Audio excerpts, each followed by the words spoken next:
ریحان طارق کو 7 سال قید اور 50 لاکھ روپے جرمانہ ہو سکتا ہے۔ ریحان طارق کو 6 محرم کو بھی گرفتار کرنے کی کوشش کی گئی، پھر یہ لندن چلے گئے۔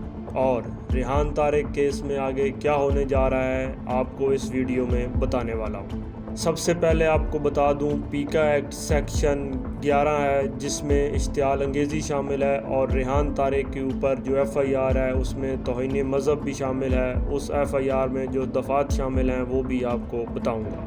سب سے پہلے ہم بات کرتے ہیں ریحان طارق کے خلاف یہ درخواست کس نے دی۔ ریحان طارق پوڈ کاسٹ کرتے ہیں، لیکن اہم چیز وہ آخری مذہبی پوڈ کاسٹ تھا علامہ جواد نقوی والا۔ اس کے بعد 11 مذہبی شخصیات نے ریحان طارق کے خلاف NCCIA میں درخواستیں دیں۔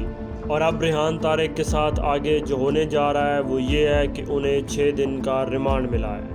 ریحان طارق کی گرفتاری میں جو سب سے اہم اور ان کے لیے سب سے خطرناک چیز ہے وہ یہی ہے کہ پیکا ایکٹ سیکشن 11 کے تحت ان کے خلاف کارروائی ہو رہی ہے۔ ریحان طارق کل عدالت میں پیش ہوئے، ان کے سب دوست بھی وہاں گئے۔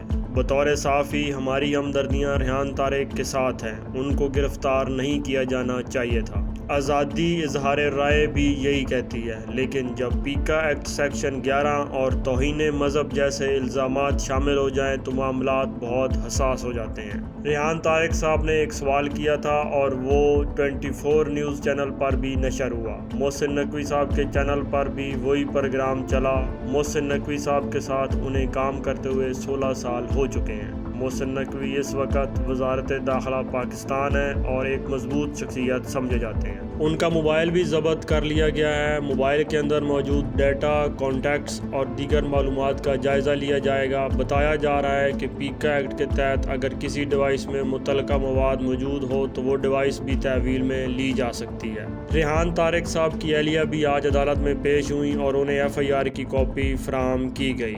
رپورٹس کے مطابق اس میں سنگین دفعات شامل کی گئی ہیں۔ رجب بٹ کے کیس کا بھی ذکر کیا جا رہا ہے، لیکن وہ معاملہ مختلف تھا۔ اس کیس میں جو دفعات لگائی گئی ہیں ان کی نوعیت الگ بتائی جا رہی ہے۔